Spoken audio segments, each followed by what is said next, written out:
Hello guys, j'espère que vous allez bien, bienvenue dans cette nouvelle vidéo. Avant de commencer cette vidéo, j'aimerais d'abord vous remercier pour vos nombreux conseils. Il faut savoir que comme je vous l'ai dit, j'étais vraiment pas bien ces derniers temps. Et là, on va tout faire pour que ça aille beaucoup mieux. Et j'ai bien pris connaissance de tous vos nombreux conseils et plus qu'à les appliquer en vrai. J'espère que vous aussi vous allez bien. Et voilà, on se retrouve pour cette nouvelle vidéo. Alors je pense que vous avez cliqué sur la vidéo sans trop savoir de quoi on allait parler aujourd'hui et ça tombe bien. Franchement, mettez-vous à l'aise, posez-vous, allez vous chercher à manger et on va bien discuter tranquillement. Dans cette vidéo, j'aimerais vous parler de mon expérience dans mon dernier job étudiant et également vous donner mes conseils. Alors comme j'en avais déjà parlé sur Snap, il faut savoir que moi, avant mon mariage, j'ai enchaîné les jobs étudiants. Donc je faisais plusieurs jobs étudiants. Donc je faisais 2 jobs dans le nettoyage et un job, on va dire, dans tout ce qui est logistique quoi. Alors je peux pas dire que j'ai toujours aimé, j'ai trop aimé mes jobs étudiants, mais celui-là, j'avoue que il avait un autre goût. Il avait un autre goût parce que c'était dans le social. Il faut savoir que moi j'ai toujours rêvé de travailler dans le social, mais par rapport à ma personnalité, ça n'allait pas. Ma mère m'a toujours dit que clairement, tu peux pas travailler dans le social parce que les histoires des autres, ça va trop te changer en fait. Ça va trop peser sur toi, ça va trop peser sur ta santé mentale. Donc, travailler dans le social, il faut avoir le caractère et le mental, quoi. C'est pas tout le monde qui peut travailler dans le social. Donc, il y a un peu moins d'1 an, j'ai commencé un job étudiant dans une résidence service, donc plus communément appelée une maison de repos, un home. Comment vous dire, j'ai remarqué pas mal de choses et c'est toutes ces choses-là dont je voudrais vous avertir et vous donner mon petit conseil, le petit conseil Bayerama. Du coup, j'étais beaucoup amenée à parler avec les résidents, être en contact avec les résidents. Et la vérité, franchement, moi, j'aimais trop. Enfin, la vérité, les personnes âgées, c'est vraiment des personnes attachantes. Et à force de parler avec elles, à force d'être en contact avec elles, il y a une liste de choses que j'ai remarquées qui sont communes à toutes ces personnes. J'ai plusieurs points à aborder, donc je vais d'abord vous donner le conseil et je vais vous expliquer pourquoi je vous donne ce conseil. Alors, le premier conseil, c'est respecter les gens, montrer votre amour à vos proches, bien évidemment, et soyez gentils avec vos proches. Pourquoi ? Alors vous savez, dans le home, j'ai remarqué qu'il y avait 2 cas. Le premier cas, c'est des personnes, donc des parents, un papa ou une maman, peu importe, donc qui a des enfants et tout, et qui a toujours été très méchante avec les enfants, avec son entourage, toujours très très méchante, et qui a grandi comme ça, et arrivé à un certain âge où elle ne savait plus s'occuper d'elle-même, et restée dans cette même optique d'être méchante, optique de je dois rien à personne, voilà. Et donc elle se retrouve malheureusement seule à l'âge de 70, 80 ans, peu importe. Le deuxième cas, c'est pareil, des personnes qui ont toujours été méchantes avec leurs enfants, tout ça. Méchantes, aigries, je dois rien à personne, vous êtes mes enfants, restez à votre place d'enfant. Et elles ont eu la chance d'avoir des enfants qui les respectent suffisamment. Donc c'est pas que les enfants les aiment suffisamment, c'est tout simplement que les enfants les respectent. L'enfant va venir voir sa maman ou son papa dans cette maison de repos. Et comment j'ai remarqué ça, c'est une fois, donc j'étais en train de débarrasser une table et tout, je vois 2 personnes qui sont en train de manger, donc la maman et le fils, mais voilà, ils se parlent pas quoi, vraiment, il fait juste office de présence quoi. C'est un peu gênant parce que donc moi je lave la table et tout, et pas un mot quoi, vraiment pas un mot. La mère elle parlait toute seule et le fils il répondait pas du tout. Et du coup moi, vous savez, à première vue, je dis ah mais c'est pas sympa et tout, pourquoi le fils il parle pas avec elle? Je crois que je reviens peut-être 1 heure plus tard et l'homme était posé près de la cuisine et sa mère elle était toujours assise au même endroit et voilà, ils se parlaient pas quoi. Enfin, le mec il était fatigué quoi. Et puis on se met à parler de tout et de rien. En fait, il m'explique que sa maman, elle a toujours été méchante avec lui, entre les violences verbales et tout, elle a toujours été très très méchante avec lui. Malgré tout, il est conscient qu'elle l'a quand même éduqué, qu'elle lui a permis d'aller à l'école, payer des écoles, vous voyez, tout ce qui est école et tout. Donc il est reconnaissant, donc il la respecte, mais il ne l'aime pas. Je vous avoue que quand un enfant il dit oui moi je fais vraiment le strict minimum et qu'il te dit qu'il n'aime pas sa mère, c'est vrai que ça fait bizarre. Moi la vérité j'avais jamais entendu ça, j'avais jamais entendu du moins dans mon entourage une personne qui dit ah ouais moi ma mère je ne l'aime pas, et ça m'a fait froid dans le dos. J'ai dit ah ouais tout sérieux, et il m'expliquait que voilà elle a toujours été méchante, que moi je suis consciente du job qu'elle a fait pour moi et je respecte ça, mais je ne l'aime pas, et d'ailleurs je suis le seul enfant qui vient la voir. Il a eu ce déclic en fait quand lui-même est devenu papa. Mais voilà, tous les traumas qu'il avait eu durant son enfance, en fait, quand il voit sa mère, tout le temps, il pense à ça et il est pas bien, quoi. Et donc, de cette histoire vient mon conseil de soyez gentils avec vos proches, respectez vos proches, donnez-leur de l'amour parce que si vous le faites pas, pendant que vous êtes jeune et pendant que vous avez encore l'opportunité. À un moment donné, ce sera trop tard. Dès que vos enfants vont grandir, ils vont juste chercher à s'éloigner de vous. Il y a énormément de personnes qui sont déposées au home. Comment on les a appâtées? Et je vous jure, j'étais vraiment étonnée d'entendre ça. Donc c'est un monsieur qui me raconte que son fils l'a mis dans ce home parce que il habitait dans le quartier. Donc il s'est dit, bah vas-y, je vais te mettre là, comme ça on va se voir plus souvent. Et donc le père trop content, il se dit, ok, bah même si c'est un home, je viens dans le home et je vais voir mon enfant souvent. Et il m'a dit, vous savez, la dernière fois que je l'ai vu, c'était quand? C'était il y a 1 an. Il m'a dit, la dernière fois que j'ai vu mon fils, c'était il y a 1 an. Et tout le temps quand je l'appelle et tout, en gros, il me met des fausses pistes, quoi. Et j'ai été choquée, j'ai dit mais non, et il me dit pourtant il habite à 20 minutes d'ici, hein. Il me dit il habite à 20 minutes d'ici, mais voilà, il ne vient pas me voir. Donc clairement, entretenir ces relations, c'est très très très très très important. Deuxième conseil, c'est constituez-vous une épargne lorsque vous êtes jeune. Je parle pas d'épargne pension forcément, genre à la banque, avec tout ce qui est intérêt et tout, mais je parle de se constituer un montant pour lorsqu'on sera plus âgé, pour lorsqu'on ne sera peut-être plus apte à s'occuper de soi-même comme quand on était plus jeune, qu'on sera peut-être plus apte à travailler et du coup payer son loyer, payer ses factures et tout, et aussi pour ne pas être un poids pour vos enfants. Il y a plusieurs personnes dans ce home justement qui essayaient de savoir comment ils pouvaient faire pour s'en sortir de cette situation. Et là encore une fois j'ai une histoire, c'est une prof qui avait une maison, elle avait son travail, elle avait son mari, elle avait ses enfants. Maintenant, ses enfants, ils ont grandi, ils sont mariés. Ils ont fait leur vie et tout. En fait, si vous voulez, le mari, il a décidé de refaire sa vie avec une plus jeune. Et du coup, il a placé sa femme dans un home. Il est parti, il a vendu la maison. Donc voilà, ça s'est fait moitié-moitié. La femme dont je vous parle, elle avait de l'argent sur son compte. Ses enfants, ils sont venus, ils ont dit oui maman et tout, j'aimerais bien acheter un appartement parce que payer des loyers, c'est jeter de l'argent par les fenêtres. Elle a dit bah ok, c'est mes enfants, je vais les aider et tout ça. Elle a payé l'appartement de son fils, elle a payé l'appartement de sa fille. Maintenant, elle se retrouve dans le home et en fait, elle se rend compte que personne vient la visiter. Elle se rend compte que personne ne vient la visiter, wesh. En gros, l'homme, il a refait sa vie. Et maintenant, l'homme, il a refait sa vie et la femme, elle l'a appris d'une manière un peu bizarre et tout.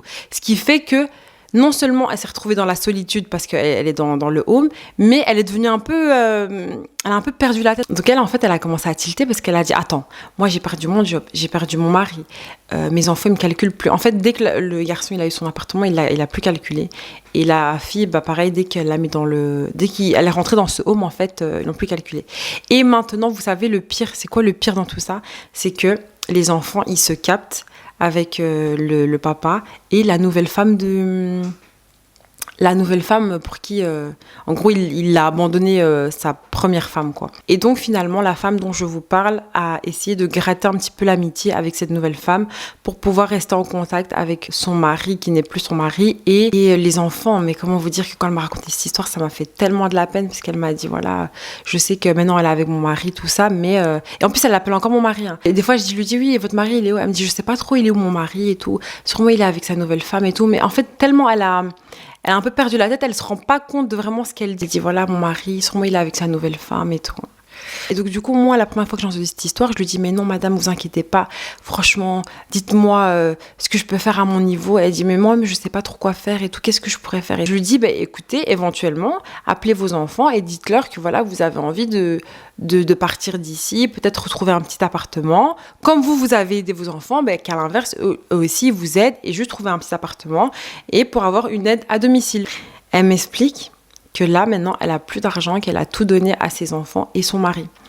Donc maintenant, elle se retrouve dans le home. Elle est pauvre, quoi. Elle n'a pas d'argent de côté. Que même si elle voulait acheter un truc, elle n'a pas d'argent. Elle dit, même si je voulais demander un crédit, qui va accepter de donner un crédit à une femme de mon âge? Donc c'est comme ça qu'elle se retrouve dans ce home et qu'elle est en fait en train de perdre la tête, quoi. On voit clairement que plus les jours passent et plus elle répète toujours les mêmes histoires. Elle répète toujours la même chose et tout. Et franchement, là, ça fait trop de la peine. Troisième conseil, et pas des moindres, enfin c'est un peu en lien avec de nouveau l'argent, c'est l'argent n'achète pas tout. Les gars, c'est vraiment dans cette situation que j'ai vu que l'argent n'achète pas tout. En fait, il faut vraiment comprendre qu'on va tous finir de la même manière et les seuls qui finiront, on va dire mieux que nous, c'est les gens qui auront été conscients de cette vie ici-bas. Sinon, on finira tous de la même manière. Écoutez-moi, bien, l'argent n'achète pas tout et c'est vraiment dans ce cas-là que je pense que vous allez bien comprendre. Pour moi, l'argent fait le bonheur et te permet d'avoir une vie plus confortable. Ça, c'est indéniable. Voilà. Ça te permet d'avoir une vie plus confortable. Mais on n'achète pas la bonne volonté des gens. On n'achète pas la motivation des gens. Le fait que les gens aient envie de bien faire les choses, de le faire avec le cœur, de le faire avec toute la motivation et l'envie, ça ne s'achète pas. Donc imaginons une personne âgée de 90 ans qui est riche et qui habite dans une maison, qui a du personnel, qui a des domestiques, qui a une chef, et voilà, des personnes qui l'aident à rester en vie en vrai, à rester en vie et à s'occuper d'elle. Parmi ces gens-là, il y aura des gens qui ne seront pas motivés, qui n'auront parfois pas envie de travailler, qui ne seront pas motivés. Il y a des personnes qui ne sont pas motivées par l'argent. Il faut se l'avouer. Il faut se l'avouer clairement. Il y a des personnes qui considèrent que le salaire est uniquement un moyen de subvenir aux besoins primaires, comme se loger, se nourrir, se vêtir. Mais ça s'arrête là. Ça s'arrête là.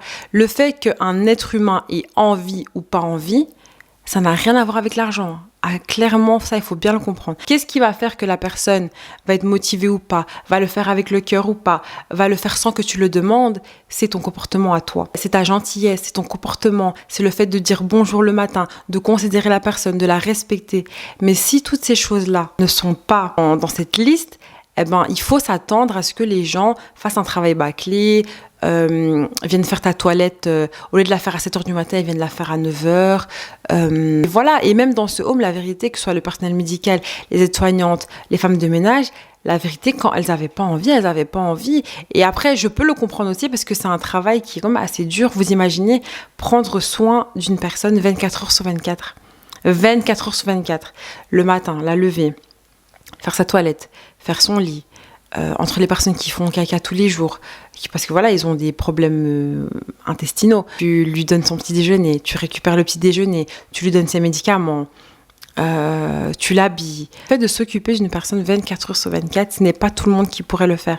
Et je peux comprendre que voilà, à force de le faire depuis 5 ans, 7 ans, 8 ans, en fait, à la fin, t'en peux plus. Ton dos, il est capoute, tes mains, tes poignets, tout ça, ils capotent. Et du coup, tu fais les choses avec moins de motivation. Et même peu importe à quel point le travail est dur, sachez qu'il y a des gens qui restent motivés et qui sont prêts à tout donner pour vos parents parce que ces gens-là sont gentils. Ces gens-là disent bonjour le matin. Ces gens-là respectent le personnel. Ces gens respectent les gens qui vont passer derrière eux. Tout ça, regardez les conséquences que ça a. Donc en fait, plus t'es gentil, plus t'es cordial, plus t'es sympathique, et ben à côté de ça, il y aura d'office ces avantages-là. Alors que peu importe à quel point t'es riche, il y a des riches dans ce home-là, la vérité. Vous savez qu'un home, on est entre 2500 et 3500, c'est pas rien. C'est pas rien du tout. Donc, faut pas croire que c'est gratuit. Mais peu importe à quel point t'es riche, si t'as pas ce comportement-là derrière, les gens, ils vont pas faire les choses, ils vont le faire de manière très mécanique, ils vont le faire parce qu'ils doivent le faire. Mais voilà, s'il y a beaucoup de personnes âgées qui ne tiennent plus, qui n'arrivent plus à avoir cette envie de vivre, c'est clairement parce que ils sont confrontés à un personnel qui font les choses très mécaniquement, très moi je fais mon taf et je me barre.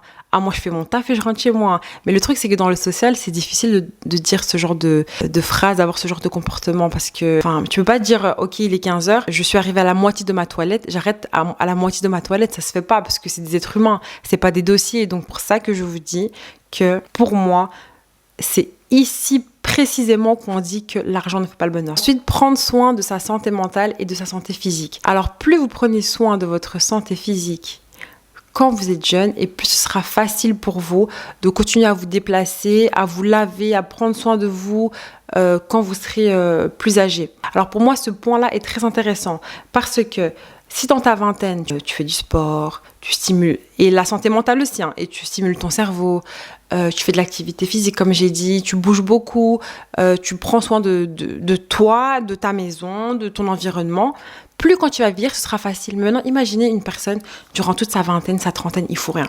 À la maison, il ne fout rien. Il n'a jamais nettoyé, il n'a jamais pris soin de lui, il mange comme du n'importe comment, il fait pas de sport. Mais c'est sûr, en fait, que quand tu vas vieillir, tu seras comme un gros balogros. C'est sûr, en fait. C'est sûr que tu n'arriveras pas à te déplacer, à prendre soin de toi. C'est sûr que quand tu es jeune et que tu prends pas soin, même de ton hygiène, c'est sûr que quand tu seras vieux, tu n'arriveras pas, en fait.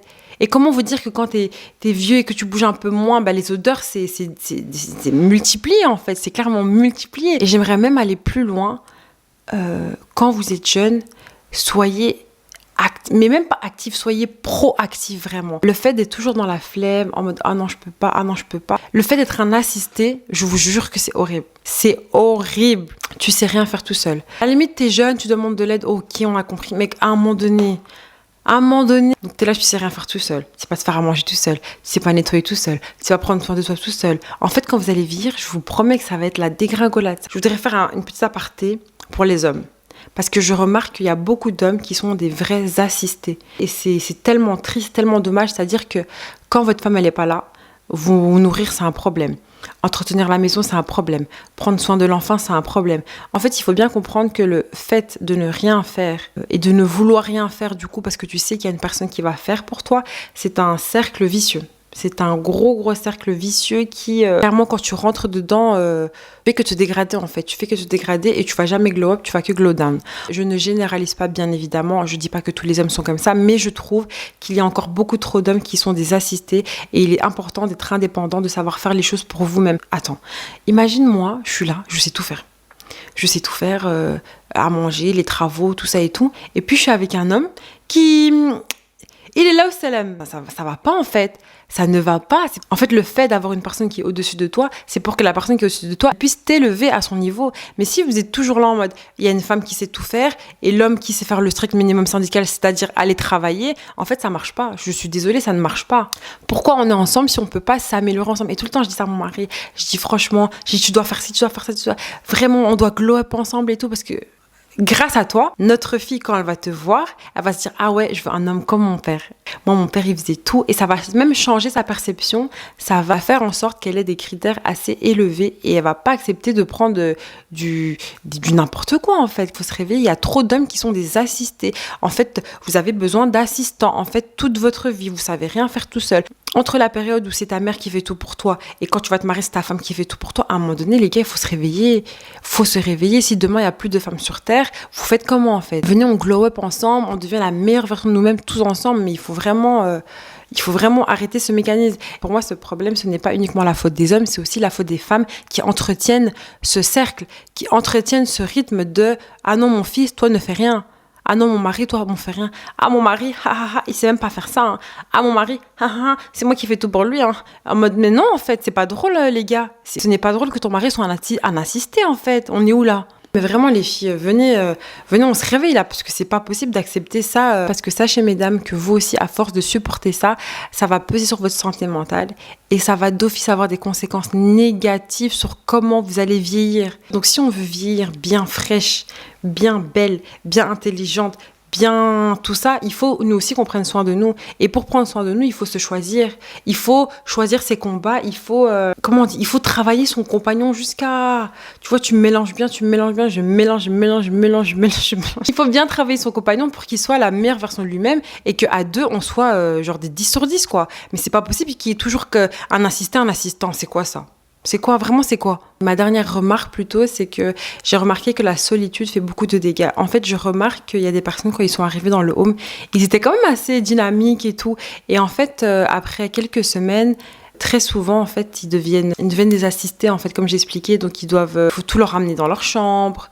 Ils restent que dans leur chambre. Ils s'enferment dans leur chambre. Et le temps passe. Et après, ils sont même placés sous oxygène. C'est vraiment triste parce qu'on voit à quel point la solitude, ça peut faire des dégâts. Vous savez, les résidents qui n'arrivent pas à se faire des amis, ou par exemple, si dans ton caractère ou dans ta façon d'être, t'es quelqu'un d'assez timide, tu vas pas vers les autres et tout, clairement, les autres aussi vont pas venir vers toi. La vérité, arrivé à un stade de notre vie, on revient un peu comme au collège et vous voyez, il y a des groupes d'amis qui se font en fonction des personnalités, en fonction de tes centres d'intérêt, mais les gens qui n'arrivent pas à se faire d'amis très vite quand ils rentrent dans le home, ils rentrent dans une solitude, donc ils pleurent beaucoup. Ils ont besoin d'aide, en fait. Clairement, ils ont besoin d'aide. Et malheureusement, nous, en fait, le personnel, on est tellement dans le timing de il faut faire vite, il faut que le déjeuner soit servi à telle heure. On n'a pas forcément toujours le temps de parler avec eux.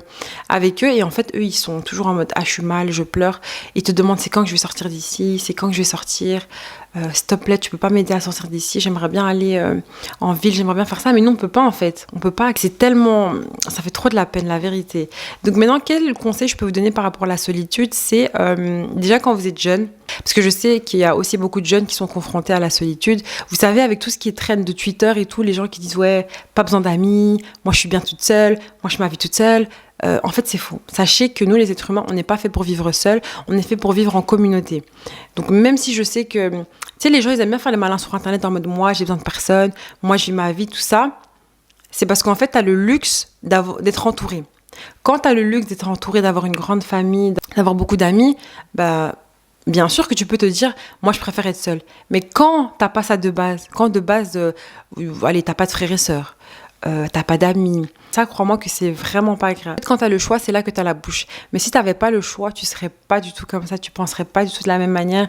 Quand vous n'avez pas encore eu de mauvaises expériences dans l'amitié et tout, faut pas se mettre des barrières, la vérité. Faut pas se mettre des barrières, faut être soi-même, faut être ouvert aux autres parce que tu sais pas qu'est-ce qui se cache derrière une personnalité. C'est vrai qu'à arriver à un certain âge, on se dit bon ben voilà, j'ai plus trop envie de me faire des amis, mais je pense qu'il faut quand même toujours rester ouvert au fait que peut-être que tu vas trouver ton âme sœur en amitié. Et croyez-moi que ça existe. Moi, quand j'étais plus jeune, j'avais une âme sœur en amitié. Et quand je l'ai perdue, du coup, ça m'a fait très, très mal. Mais pour moi, c'était mon âme sœur. Enfin, pas mon âme sœur, mais genre, c'était ma pure, quoi. C'était grave ma pure et tout. Et donc, le conseil que je peux vous donner, c'est déjà dès le plus jeune âge, essayez de savoir qui vous êtes.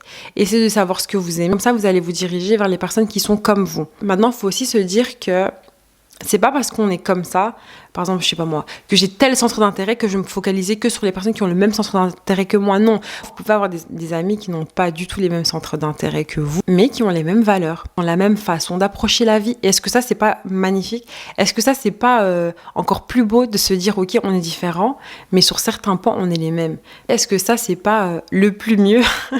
Alors c'est vrai que moi, quand j'étais plus jeune, il y avait plus d'événements où on peut créer des liens d'amitié. Alors que maintenant, la vérité, il y a, même à Bruxelles et tout, il n'y a pas trop de fêtes et tout. Alors qu'avant, quand on était plus jeune, il y avait grave des fêtes, il y avait grave des trucs et tout. Avant, il y avait la feria, il y avait Bruxelles-les-Bains, on allait même des fois au salon qui se faisait au Ezel et tout. On allait tout le temps se poser au parc et tout. Je sais pas si maintenant encore ça se fait, vous allez vous dire que je fais l'ancienne et tout, mais je sais que, par exemple, comme je vous ai dit, maintenant les jeunes ils disent que c'est la honte d'aller à la foire et tout. Enfin, même moi, la vérité, je me verrais plus trop aller à la foire. À l'époque et tout, franchement, il n'y avait pas tout ça, il n'y avait pas tous ces chichis en vrai de ah c'est la honte, ah c'est pas la honte. Donc c'est vrai que je sais pas trop où on peut se rencontrer, mais en vrai, après à l'école, hein.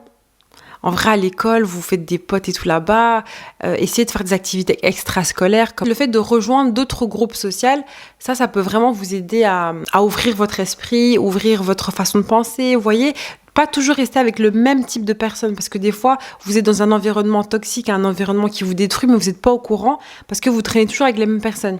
Alors que quand vous allez côtoyer d'autres personnes, vous allez vous dire « Ah, mais en vrai, c'est ça la vie. Ah, mais en vrai, pourquoi je reste avec des gens qui me rabaissent tout le temps, qui rigolent tout le temps sur ma gueule et tout. » Enfin, vous voyez, ce genre d'amitié de quand t'es petit, tu sais pas trop est-ce que c'est vraiment drôle ou... Moi, j'ai trop vécu ça. Hein. Quand j'étais petite et tout, des fois, j'étais dans des groupes qui foutaient de ma gueule et moi, je rigolais parce que je pensais qu'on rigolait ensemble. Mais non, ils rigolaient sur moi. Bref, donc voilà, si vous êtes jeune et que vous n'avez pas encore eu de mauvaises expériences amicales, la vérité, faut foncer, faut être ouvert. Hein. Et même si vous êtes âgé de 30 ans, 35 ans, je sais pas moi, et que vous dites j'ai envie de me faire des amis, vous aussi soyez ouverte. Hein. Enfin, faut pas être en mode moi j'ai besoin de personne, à moi nan, à moi. Vous savez, en amitié, je pense que des fois, il faut aussi se remettre en question soi-même et se dire pourquoi j'ai vécu ça.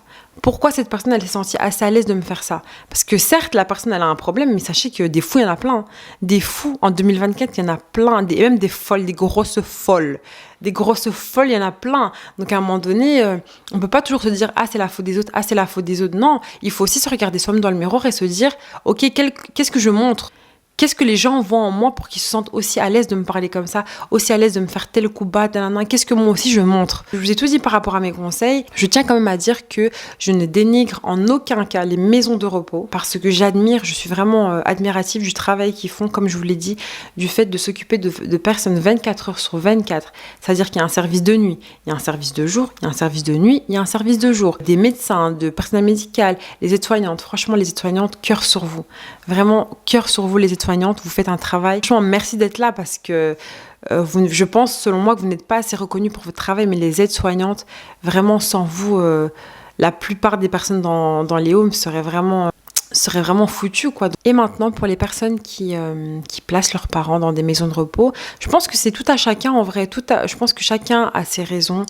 Comme je vous l'ai dit, les personnes qui sont très très méchantes, les parents très méchants, et les enfants n'ont pas envie de prendre cette charge, en fait, de vivre avec leurs parents et que ça se passe mal et tout. Après, dans la maison de repos, je n'ai vu aucun Africain. J'aimerais peut-être avoir une expérience avec un Africain pour vous dire, voilà, parce que voilà, pouvoir vous dire qu'est-ce qui s'est passé pour lui. Mais c'est vrai que, voilà, la vérité, on va pas se mentir, il n'y avait aucun noir, aucun arabe, donc j'ai pas pu, je sais pas trop. Et je me demande même, est-ce qu'il existe des maisons de repos pour la...